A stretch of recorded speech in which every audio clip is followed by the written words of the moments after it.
करने पड़ेंगे। हम उस धंधा को जला समझा करके उस नाश की प्रक्रिया से बाहर करना चाहते हैं, उस आपके मौत की प्रक्रिया से बाहर करना चाहते हैं, तो उल्टे आप लोगों का हम ही लोगों पर संदेह शंका हो जा रहा है। अब इसका क्या जवाब है? बोले परम प्रभु परमेश्वर की ये लेकर के खड़ा है, इस मशीन में डाल दे इसको ताकि ये मशीन भी अपनी चलती रहे। ये भी खड़ा है अपना बैठ करके कुछ सुने जाने। बोले परम प्रभु परमेश्वर की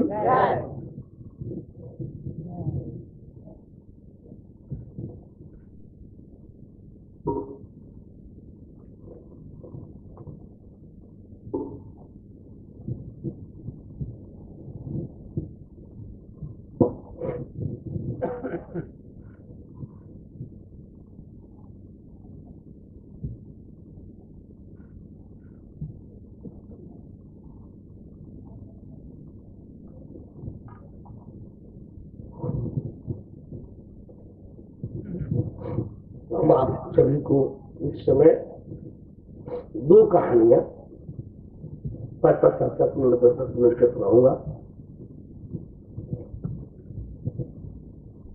वह जो है आप किस्सा कहानी के रूप में उसे नहीं समझेंगे, नहीं देखेंगे, बल्कि हमारे और आपके जीवन पर है कहा जाएगा, आपके जीवन से संबंधित होगा। जीवन में उसको उतारने के लिए, जीवन को उस पर ढालने के लिए ये कहे जा रहे हैं। किस्सा कहने का मतलब, उदाहरण देने का मतलब होता है किसी चीज को, किसी सिद्धांत को पकड़ में आने की सुगमता प्रदान करना, सुलभता प्रदान करना। कोई चीज आसानी से समझ में आ जाए, आसानी से पकड़ में आ जाए, इसी के लिए उदाहरण होता है, इसी के लिए किस्से कहानियां होती हैं, इसी के लिए रूपक होता है। ये सब हमारे आपके समझदारी को सुगम बनाने के लिए, हमारे आपके जानकारी को सहज बनाने के लिए ये सब आते हैं, कहे जाते हैं। तो कहता हो कहे जात हूँ, बजा बजा के ढोल, आश्वास श्वास में जाते हैं, तीन लोक का मोल। इस पर जो किस्सा कहानी है, एक कोई बड़े शहर के बगल में कोई जमीन था, एक बूढ़ा बुढ़िया थे, उस जमीन को लेकर के अपना मक्का वगैरह बोए हुए थे, बड़े गरीब थे। अब वही उनका फसल था, वही उनका जीवन था, सब कुछ वह मक्का ही था।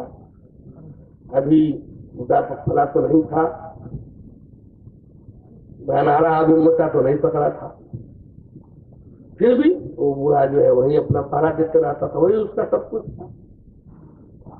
बुढ़िया बेचारी जो है वो खाना वाना बना करके कुछ रूखा सूखा ले जाकर वही खिला दिया करते थे। वो दिन भर बूढ़ा जो है वो खेत की रखवाली करते रहता था, देखरेख करते रहता था।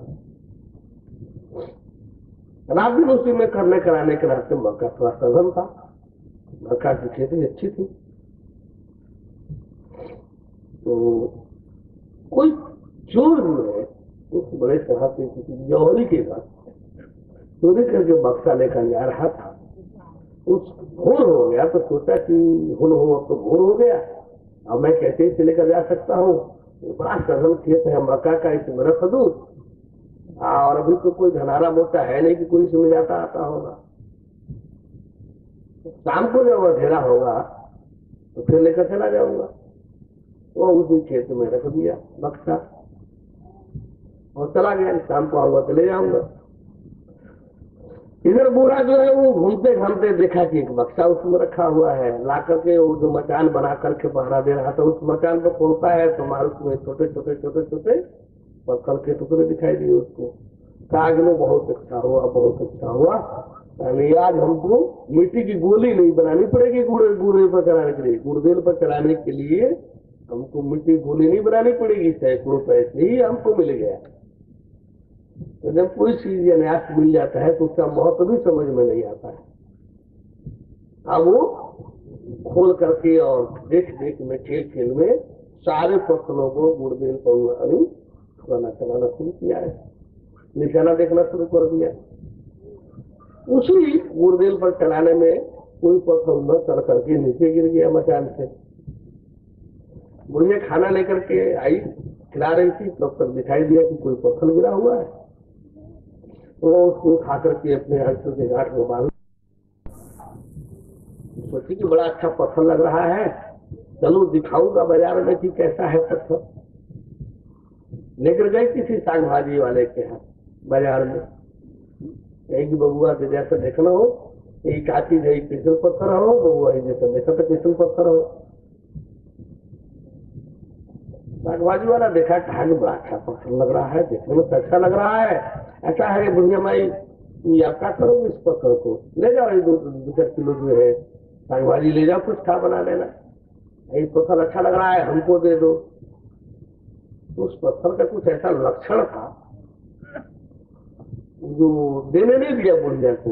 बुढ़िया कही कि वो कुछ है तभी तो हमको साग भजिया दे रहा है, कई चंद और दिखला ले। तो किराना मर्चेंट के यहाँ ले गई, चावल दाल वाले के यहाँ, कही कि वो देखा था क्या हो कितना, तो उसको भी देखने में पत्थर तो अच्छा लगने लगा, अच्छा लग रहा था। क्या कि बुढ़िया भाई पत्थर तो क्या करेगी, इधे में तो हमको, और हम 2-4 किलो ही चावल दाल ले जाओ, अपना खा पी लेना 2-4 टाइम तू भी।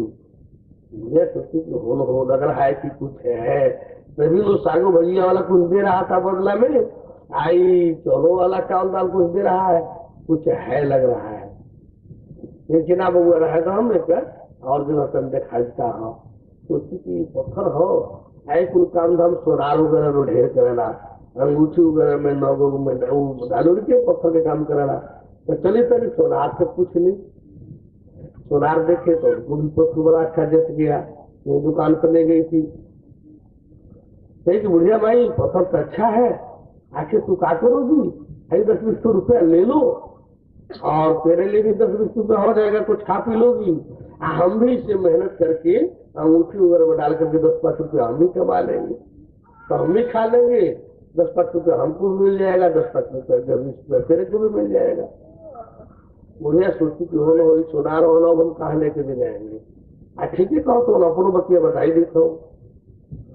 अब वो देने की स्थिति में आई, लेकिन बड़े बड़े शहरों में दुकानों की इर्द गिर्द में जौहरी घुमा करते हैं, कौन आदमी क्या ला रहा है कहीं देख करके उसी में कुछ कोई जौहर चीजें न मिल जाए, जवाहरात न मिल जाए। कोई जौहरी वहां खड़ा था, वो इस पत्थर को पहचान रहा था। वो बुढ़िया को बुला कर कहा कि बुढ़िया माई सुनो सुनो, पथरावा ले लो, हम तेरे को बहुत धन देंगे, पथरावा ले लो हम तेरे को बहुत धन देंगे। बुढ़िया कहेंगे वो सोना दे, पथरावा दे दो, हम ना दे तो पत्थर लेकर आई। तब वो कहा कि उसको अब डर हो गया कि पत्थर तो बड़ी विचित्र है, इसे चिंतामणि जैसे पत्थर है, इस जहां जाएगा उसको सैकड़ों गुना में बदल देगा। जिस किसी के पास ये पत्थर होगा उसका अपना अस्तित्व धन समृद्धि जो है सैकड़ों गुना में बदल देगा। अब वो जौहरी डर गया कि ऐसा न हो कि कोई हमसे बड़ा जौहरी आ जाए, हमसे अधिक धन देकर के इसको लेने लगे। तो सोचा कि जल्दी हम की सौदा कर ले। आज कहा कि जाकर के जो माँ दे बुढ़िया बाई देखो, ये 2 मंजिला बिल्डिंग है ना, मकान है ना, आप इसको ले लो, उसमें सब सामान खान पान रसद वगैरह सब सामान जीवन जीने का है, ये सब सामान सहित आप मकान ले लो। वो तो उसकी गुणवत्ता को जानता था, ये मकान जाकर क्या करेगा, जब इसका लक्षण है सैकड़ों गुना हो जाना, तो फिर हमारा मकान सैकड़ों गुना हो जाएगा। तो जल्दी हम भागे, कोई हमसे बड़ा मकान और खजाना वाला दूसरा न आ गया। मुझे लगी कहीं भी पागल आया है का, इस पथरावा के बदला ये कुटिया दे रहा है, कि वो सच दे रहा है, सच दे रहा है, वो सच दे रहा है वो। अब हाँ बुढ़े भाई हम सच कह रहे हैं, हमको विश्वास नहीं हो रहा है। चलो ना प्रधान जी के पास, जो तेरे मुखिया जी है, प्रधान जी है, चलो उनके सामने हम लिख पढ़ दे। उसको तो जल्दी जल्दी हुआ था, जल्दी लेकर भागे कर दूसरा हमसे बड़का न आ जाए। वो गई कि चलो चलो तब प्रधान जी के मुखिया जी के चलो, हाँ वही जाओ लिखा पढ़ी हो जाओ। गया वो, और प्रधान जी जो मुखिया जी वहां के थे उनके सामने सब कागज मंगा करके लिखा पढ़ी कर दिया मुखिया ने उसको बुढ़िया को। उस समय बड़ी साख थी लिखा पढ़ी की, कच्ची डायरी की रिपोर्ट में बड़ी मर्यादा थी। इतने बेईमान चोर लोग नहीं थे, इतने चोर बेईमान घूसबाज दगाबाज लोग नहीं थे। अभी हम लोग छोटे छोटे जब बच्चे थे तो कच्ची डायरियों की भी महत्ता थी। ये लोग जो वृद्ध दादा वगैरह जी की उम्र के बैठे हैं लोग, इन लोग के बचपन में जो है दादाजी लोग जो है 60-70 पार कर चुके होंगे, इन लोगों के बचपन में तो ईमानदारी और सच्चाई कुछ और ही रही होगी। लोग झूठी गवाही देने के लिए कचहरी में नहीं जाते थे। हई दरोगा की नौकरी लोग नहीं ग्रहण करते थे मिलने पर, ये पाप की नौकरी है, हम नहीं करने जाएंगे। हम लोग के सामने की बात है, उसी गांव की बात है। हम ये नौकरी नहीं करेंगे, पाप की नौकरी है, झूठ बोलना पड़ता है, बड़ा कसाई पनी करनी पड़ती है ये नौकरी। अब तो लाखों रुपया उसका घूस है। अब तो लाखों रुपया घूस के साथ साथ मंत्री जो स्तर का उसमें सिफारिश चाहिए, थानेदारी होने के लिए, सब इंस्पेक्टर बनने के लिए लाखों रुपया घूस चाहिए और मंत्री स्तर का प्रभाव चाहिए। तो इस तरह से जो है, जबकि पाप के नाम पर लोग इसको ग्रहण नहीं करते थे, इतनी ईमानदारी थी। कच्चा चिट्ठा जो है एक कहानी, ये तो हम लोग क्या झूठ क्या सच है। ये गोपालगंज का एक मामला था, सलेमगढ़ स्टेट का देवरिया जिला में। इसी मामला में सलेमगढ़ स्टेट जो है गिरफ्तार हो गए। उनकी जमानत की बात आई, कोई ये राजा जमानत देने नहीं जा रहा था, किसी ऐसे मामला में उनकी गिरफ्तारी हुई थी आपसी टकराव में या कुछ मनस्व में, कि कोई जमानत लेने नहीं जा रहा था। तो गोपालगंज के बाबू नगीना राय का नाम जो है होगा, सुना होगा, तो मंत्री भी वो हुए थे बाद में, विभागों के मंत्री भी रहे। उन्हीं के पिताजी बाबू भुवन राय रहे, एकदम देहाती जैसे चौदह तक की धोती पहने, आओ कंगाली से लगे, लंबा चौड़ी काला कलू था, लेकिन इतने प्रभावशाली थे कि यही का छारा जो था नारायणी के किनारे, सारे चोर बदमाश लोग सब रुपया पैसा इन्हीं के नाम से चलाते थे कि दौरन लोग दे देंगे। देने वाला भी उन्हीं के नाम पा करके देता था और लेने वाला भी उन्हीं से लेता था। तो करके रुपया लोगों का और उनके नाम से उनके डायरी में लेने देनी होती थी। वो गए जमानत के लिए, अंग्रेज एसडीओ था, देख करके हंसने लगा कि पूछा आप किसके कुछ पता है। देखा कि ऐसा आदमी जो कंगाल जैसे लग रहा है, एक राजा की जमानत लेने आया है। क्या किसका जमानत लेने आया है, कुछ पता है? कहते हैं हाँ हाँ, सलेमगढ़ के महाराज बहादुर है, राजा साहब है, इन्हीं का ना। अरे भैया राजा साहब का जमानत के लिए आए हो? तो हाँ हाँ राजा साहब तो बुलाए हैं हमको, राजा साहब की जमानत के लिए आए हैं। ये क्या हैसियत है तेरी? तो हम क्या जाने हैसियत का है, ये जाने होंगे तो बुलाए होंगे। अरे कुछ क्या क्या क्षमता शक्ति, क्या धन दौलत तेरे पास है? क्योंकि और तो कोई क्षमता शक्ति नहीं है। वो जो कच्चा जो चिट्ठा रजिस्टर रखते थे, जिसमें लेनी देनी होता था, वही दे दिए। उस समय हजारों रुपए जो चांदी का रुपया था, तब लेनी देनी रोज का उनका था। वो हजारों चांदी के रुपये का, वो कितने हजार रोज लेने देनी आना जाना था। तो जब वो देखा वो कच्चा चिट्ठा उनका, आने के ऊपर उनको देखने लगा, जब उनका देखा वो डायरी देखा, तब उनके ऊपर देखा कि हाँ आप ले सकते हो जमानत, तो दे दिया। खैर वो कहानी, हमारा कहने का मतलब ये है यह कि ईमानदारी और सच्चाई अभी कुछ समय पहले तक बहुत बहुत अधिक रही है।